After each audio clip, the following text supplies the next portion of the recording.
ஏண்டா நம்ம நாட்டு பெண்கள்லாம் நல்லா வாழணும்னு நினைக்கிறீங்களா இல்ல வாழக்கூடாதுன்னு நினைக்கிறீங்களா? என்னடா பண்ணி வச்சிருக்கீங்க? ஏண்டா நகை ரேட்டு இவ்வளவு ரேட் ஏத்தனா இருக்கப்பட்டவங்க வாங்கி குத்துருவாங்க, இல்லாதப்பட்டவங்க எங்கடா போவாங்க? யோசிச்சு பாரு.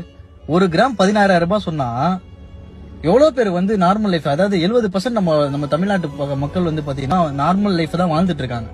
அவங்களுக்கு போயிட்டு 1 கிராம் 16,000 ரூபாய் சொன்னா எங்க போவாங்க? ஆல்ரெடி சும்மாவே கம்மி ரேட்ல இருக்கும் போதே வரதட்சணை குடும்பம், அந்த குடும்பம், இந்த குடும்பம், அவன் சாவடிக்கிறான், கழுத்துக்கு போடுறான், வீட்டை விட்டு தொத்திடுறான்.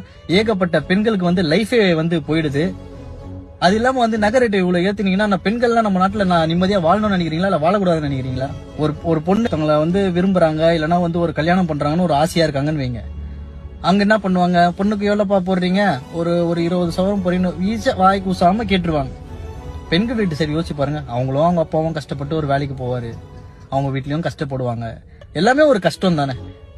என்ன எல்லாருமே கொடி கட்டியா பிறந்துட்டு இருக்கோம்.